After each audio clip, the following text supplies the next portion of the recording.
Hello students, welcome to today's lesson on probability theory, definitions and fundamental rules. I'm your instructor from Easy Maths, and today we'll explore a complete guide to the foundations of probability. This is a fundamental concept in mathematics that will help you understand how to measure uncertainty and make informed decisions. Let's begin this exciting journey together. Before we dive in, let's look at what you learned today. We'll start with understanding the three fundamental definitions of probability to build our foundation. Then we'll master how to apply classical probability to equally likely outcomes. Next, we'll learn to use the relative frequency approach for empirical data and work with axiomatic probability foundations. We'll also master the addition and multiplication rules, calculate conditional probabilities and apply Bayes' theorem. Finally, we'll solve complex real-world probability problems and distinguish between independent and dependent events. By the end of this lesson, you'll have a solid understanding of probability theory. Let's quickly review what you need to know before we start. You should be familiar with basic set theory including unions, intersections, and complements. You'll also need elementary combinatorics knowledge of permutations and combinations, fundamental counting principles, basic algebra and fraction manipulation, and understanding of ratios and percentages. For notation, remember that P of A represents the probability of event A, a union B represents the union of events A and B, A intersect B represents their intersection, a complement represents the complement of event A, and S represents our sample space, the set of all possible outcomes. Our lesson is divided into two main parts. In part 1, we'll explore the three definitions of probability: the classical definition using Laplace approach, the relative frequency definition using the empirical approach, and the axiomatic definition using Kolmogorov's approach. In part 2, we'll cover the fundamental rules of probability including the addition rule for unions of events, conditional probability, the multiplication rule for intersections of events, and Bayes' theorem. This structure will give you a complete foundation in probability theory. Let's begin with part 1, definitions of probability. Our first definition is the classical definition, also known as Laplace definition. This states that if an experiment has n equally likely outcomes and event A occurs in m of these outcomes, then the probability of A equals m divided by n, which is the number of favorable outcomes divided by the total number of possible outcomes. This definition requires three key assumptions: all outcomes must be equally likely or equiprobable, the sample space must be finite, and we must be able to count all possible outcomes. However, this definition has limitations. It cannot handle infinite sample spaces, requires equally likely outcomes which isn't always realistic, and involves circular reasoning since equally likely already assumes the probability concept. Let's work through our first example. When rolling a fair six-sided die, what is the probability of getting an even number? First, our sample space S contains the outcomes 1, 2, 3, 4, 5, and 6, giving us n equals 6 total outcomes. Event A is getting an even number, so A contains 2, 4, and 6, giving us m equals 3 favorable outcomes.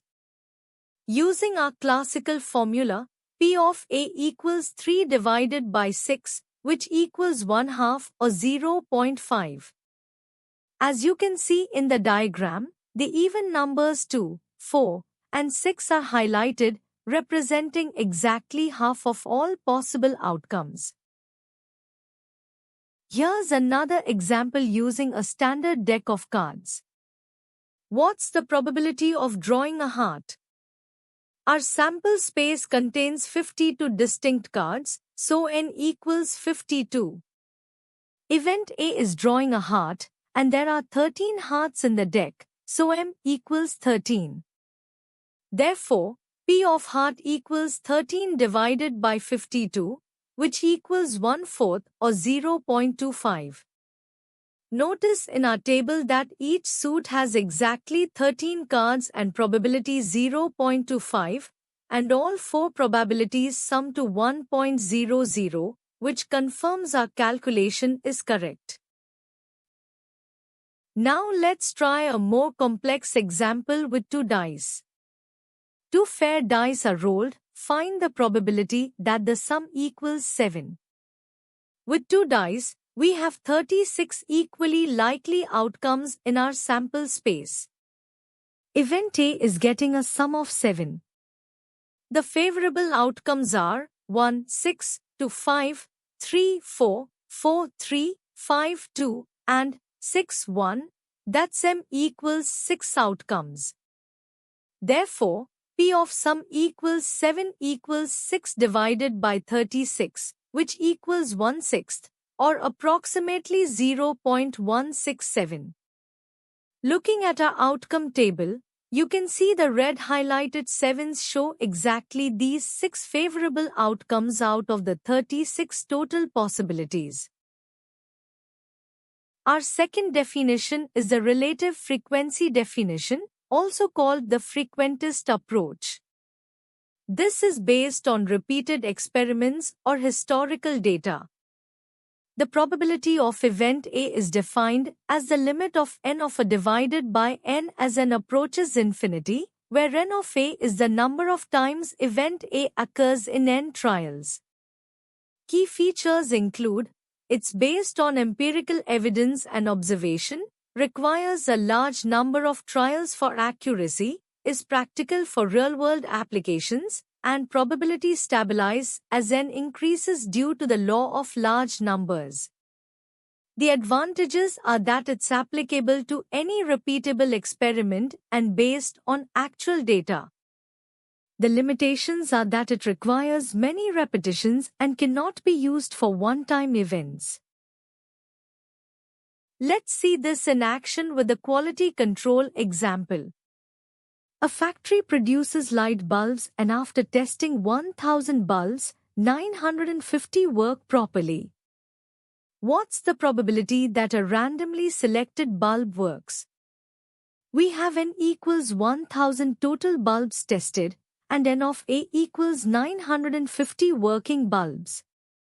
The defective bulbs number 1000 minus 950, which equals 50. Using relative frequency, P of works equals 950 divided by 1000, which equals 0.95 or 95%. This represents the empirical probability based on actual production data. Here's a medical example. A new treatment was tested on 500 patients, and 420 showed improvement. Let's estimate the probability of treatment success. We have n equals 500 total patients and n of A equals 420 successful treatments. The success rate is P of success equals 420 divided by 500, which equals 0.84 or 84%.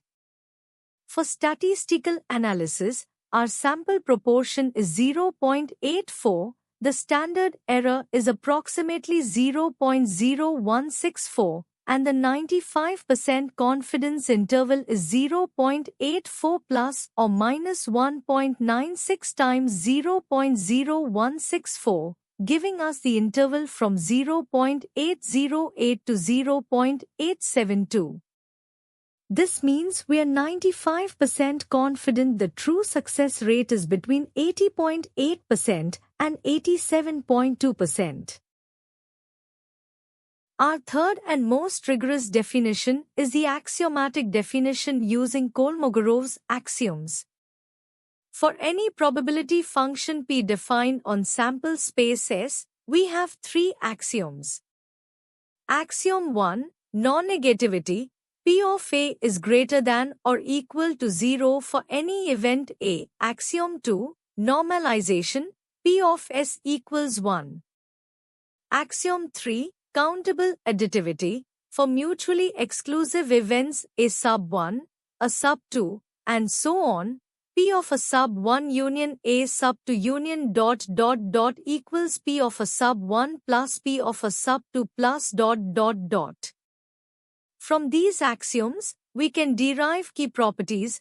P of the empty set equals 0 for impossible events, P of a complement equals 1 minus P of A for the complement rule, and 0 is less than or equal to P of A which is less than or equal to 1 for probability bounds.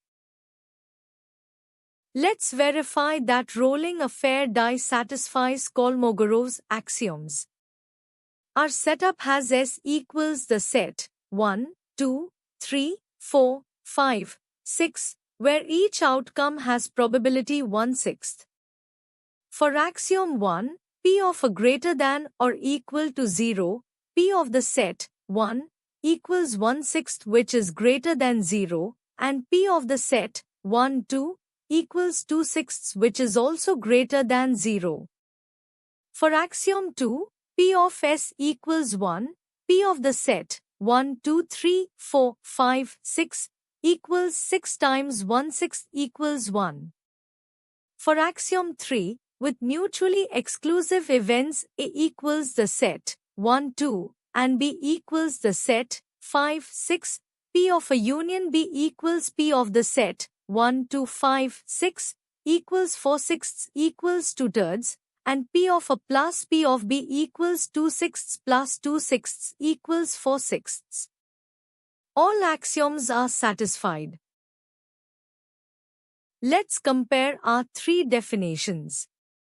The classical definition is founded on equally likely outcomes, uses the formula P of A equals M over N, applies to finite symmetric situations, has the advantage of being simple and intuitive, but is limited by requiring equal likelihood. Examples include dice and cards. The relative frequency definition is founded on empirical observation, uses P of A equals the limit of N of A over N, applies to repeatable experiments, has the advantage of being practical and realistic, but needs many trials. Examples include quality control. The axiomatic definition is founded on mathematical axioms, requires satisfying the axioms, applies to all problems, has the advantage of being rigorous and general, but can be abstract. It provides the mathematical framework for all probability. Now let's move to part 2, Fundamental Rules of Probability. The addition rule helps us find the probability of unions.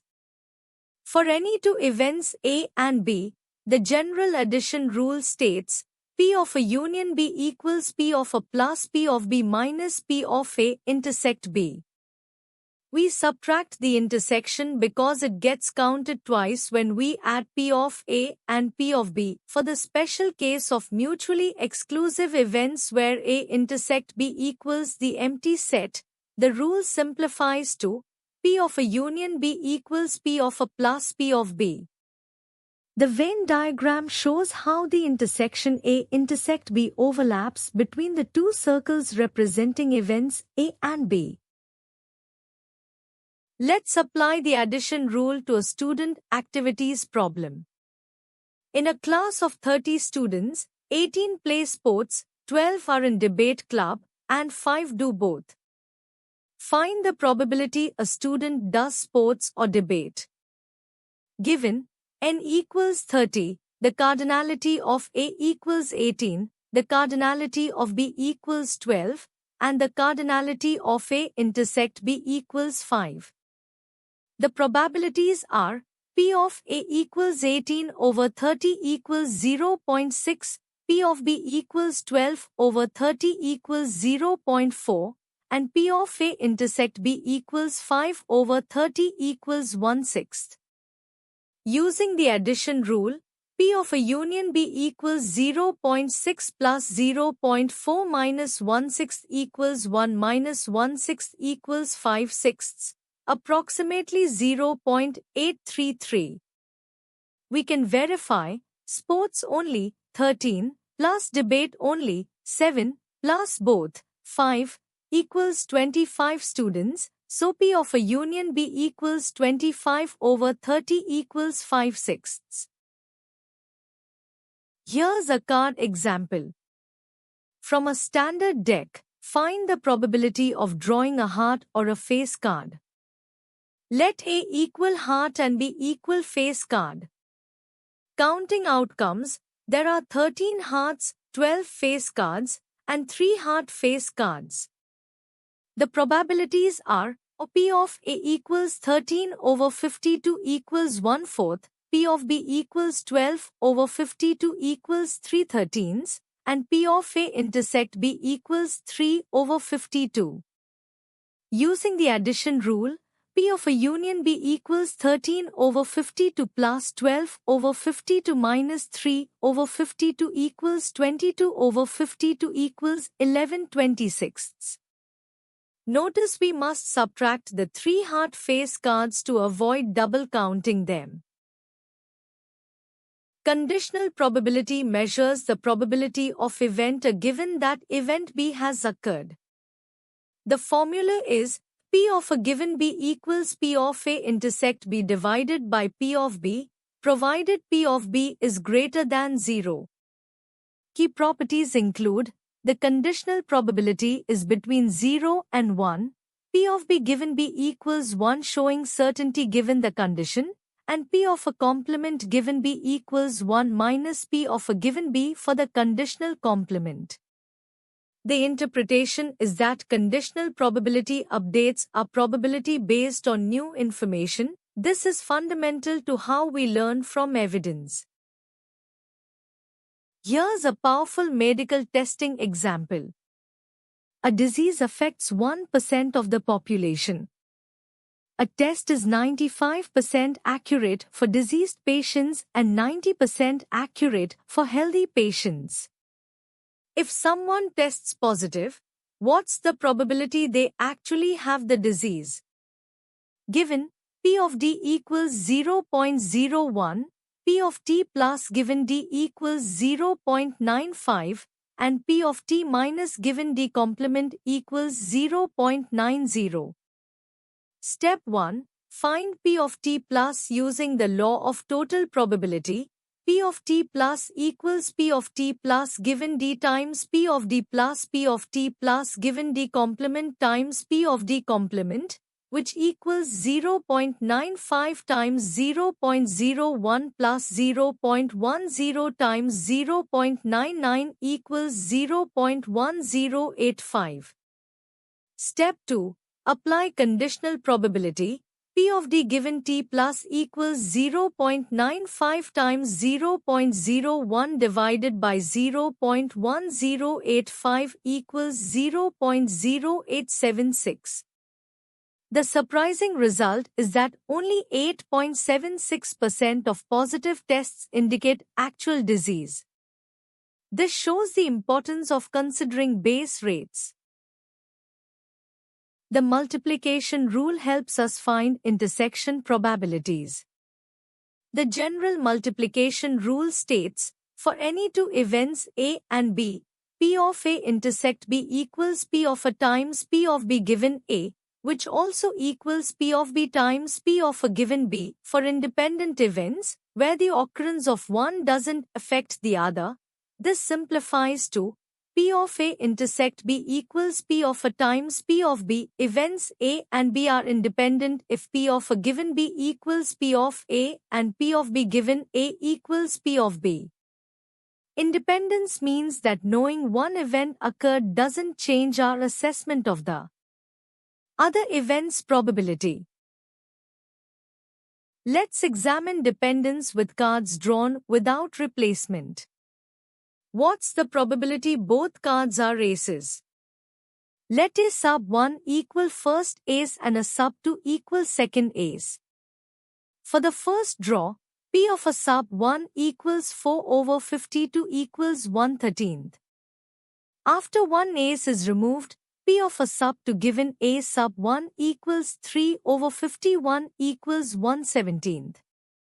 Using the multiplication rule, P of a sub 1 intersect a sub 2 equals P of a sub 1 times P of a sub 2 given a sub 1 equals 1/13 times 1/17 equals 1 over 221. We can verify this using combinations. P of 2 aces equals C of 4 choose 2 over C of 50 to choose 2 equals 6 over 1326 equals 1 over 221. The events are dependent because removing the first ace changes the probability for the second draw. Now let's see independence in action. A fair coin and die are rolled simultaneously. What's the probability of heads and 6? Let H equal heads and S equal 6 on the die. Since the coin and die are independent devices, these are independent events. The individual probabilities are P of H equals 1/2 equals 0.5 and P of S equals 1/6, approximately 0.167. Using the multiplication rule for independent events, P of H intersect S equals P of H times P of S equals 1/2 times 1/6 equals 1/12. Approximately 0.0833. We can verify total outcomes equal to times 6 equals 12, with one favorable outcome, so P of H intersect S equals 1/12. Bayes' theorem is one of the most powerful tools in probability. For events A and B with P of B greater than 0, P of a given B equals P of B given A times P of A divided by P of B. The key components are P of A is the prior probability representing our initial belief, P of B given A is the likelihood representing how likely the evidence is given our hypothesis, P of B is the marginal probability, and P of a given B is the posterior probability representing our updated belief. The process is, start with prior beliefs, observe evidence, then update to the posterior probability. Here's a manufacturing quality example. 3 machines produce items. Machine A produces 30% with 2% defect rate, Machine B produces 50% with 3% defect rate, and Machine C produces 20% with 5% defect rate. If an item is defective, what's the probability it came from machine A? Step 1. Find total defect probability.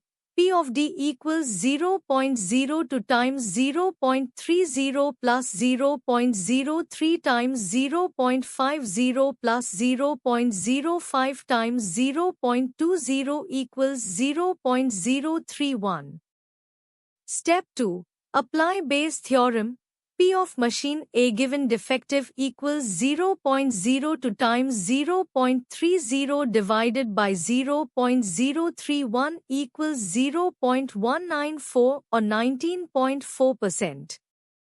Complete analysis shows machine A has 19.4% probability, less than its production share.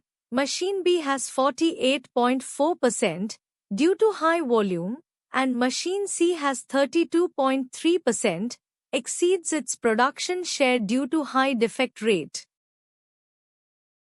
Let's apply Bayes' theorem to email filtering. 60% of emails are spam. The word free appears in 80% of spam emails and 10% of legitimate emails. If an email contains free, what's the probability it's spam? Given P of S equals 0.6, P of f given S equals 0.8 and P of f given S complement equals 0.1. Step 1. Find total probability of free. P of f equals P of f given S times P of S plus P of f given S complement times P of S complement equals 0.8 times 0.6 plus 0.1 times 0.4 equals 0.52. Step 2. Apply Bayes theorem. P of S given f equals 0.8 times 0.6 divided by 0.52 equals 0.48 divided by 0.52 equals 0.923. The result is a 92.3% probability the email is spam. Here's a cybersecurity example that shows how rare events affect Bayesian analysis. A system monitors intrusions with this historical data. 0.1% of sessions are intrusions, 95% detection rate, and 2% false alarm rate. When an alert is triggered, what's the probability of a real intrusion? Given P of I equals 0.001, P of a given I equals 0.95, and P of a given I complement equals 0.02. Using the law of total probability, P of A equals 0.95 times 0.001 plus 0.02 times 0.999 equals 0.02093. Applying Bayes, a P of I given A equals 0.95 times 0.001 divided by 0.02093 equals 0.0454. The surprising result is that only 4.54% of alerts are real intrusions. The operational impact: out of 10,000 sessions, there are about 209 alerts but only 9 real intrusions. This demonstrates how low Bayes rates dramatically affect diagnostic accuracy. Let's see how these probability concepts apply in the real world. Classical probability is used in games of chance like casinos and lotteries, quality sampling with known populations, and combinatorial problems. Relative frequency is essential for medical treatment effectiveness studies, insurance risk assessment, and market research and polling. Bayes' theorem has revolutionary applications in medical diagnosis and screening, spam filtering and content moderation, machine learning and artificial intelligence, and criminal justice for DNA evidence analysis. These applications show that probability theory isn't just abstract mathematics, it's a practical tool that shapes decisions in medicine, technology, business, and law. Now it's time to practice. I've prepared 5 problems for you to work on. Problem 1. A bag contains 7 red, 5 blue, and 3 green marbles. Find the probability of drawing a red marble. Problem 2. A company's data shows 485 defective items out of 5,000 produced. Estimate the defect rate using relative frequency. Problem 3. Verify that P of 1 equals 0.5, P of 2 equals 0.3, and P of 3 equals 0.2 satisfies Kolmogorov's axioms. Problem 4. 2 dice are rolled, find P of sum greater than or equal to 10 and verify using the complement rule. Problem 5. A medical test has 90% sensitivity and 95% specificity with 2% disease prevalence. Find the probability that a positive test indicates disease. Here are my tips for success. Work systematically through each problem just like we did together. Don't forget those crucial steps. And always check your answers by seeing if they make intuitive sense. Let's summarize the essential formulas you need to remember.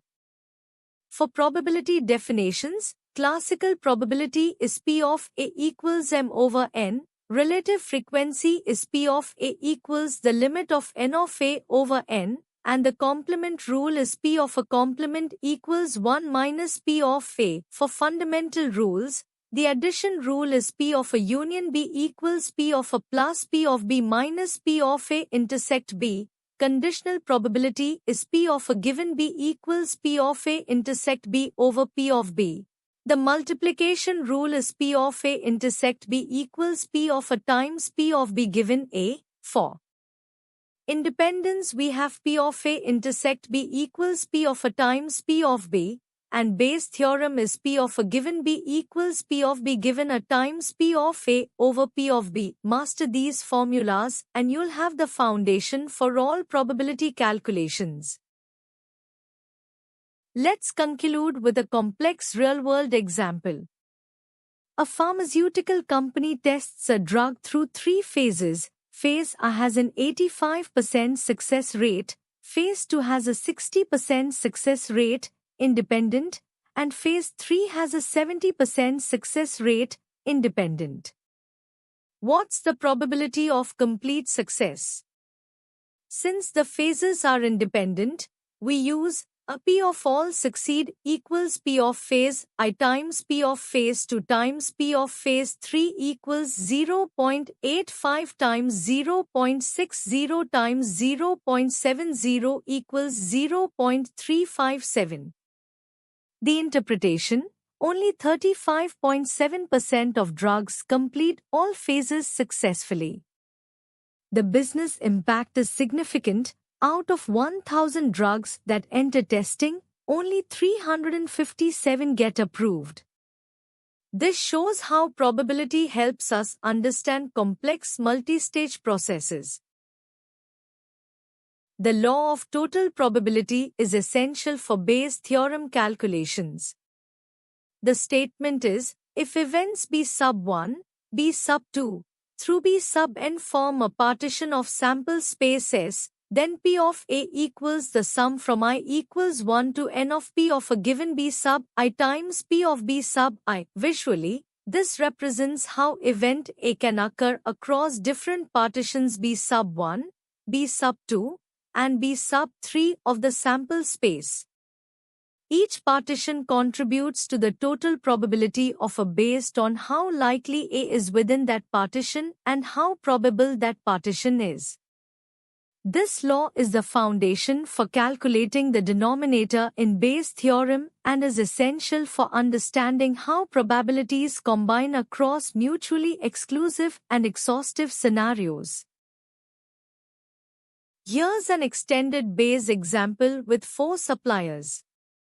Company has suppliers: A produces 40% with 1% defect, B produces 30% with 2% defect, C produces 20% with 4% defect, and D produces 10% with 8% defect. If a product is defective, find the probability from each supplier.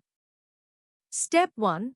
Using the law of total probability, P of defective equals 0.01 times 0.40 plus 0.02 times 0.30 plus 0.04 times 0.20 plus 0.08 times 0.10 equals 0.004 plus 0.006 plus 0.008 plus 0.008 equals 0.026.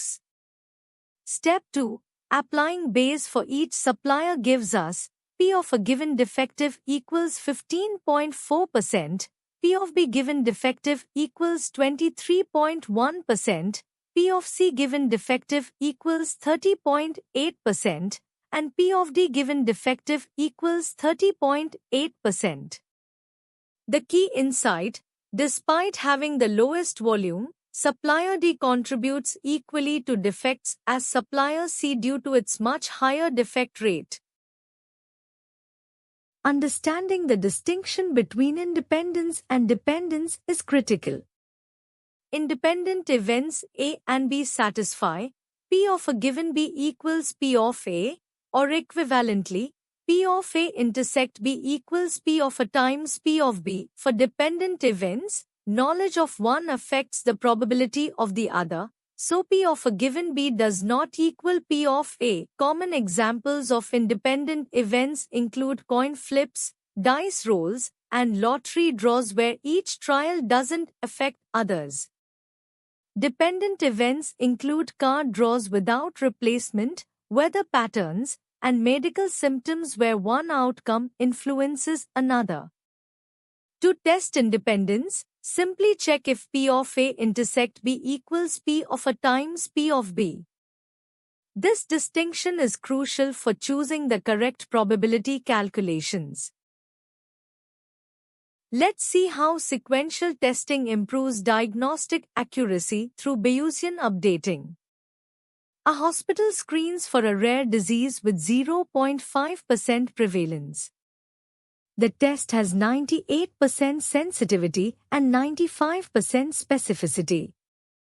A patient tests positive twice independently. What's the probability of disease?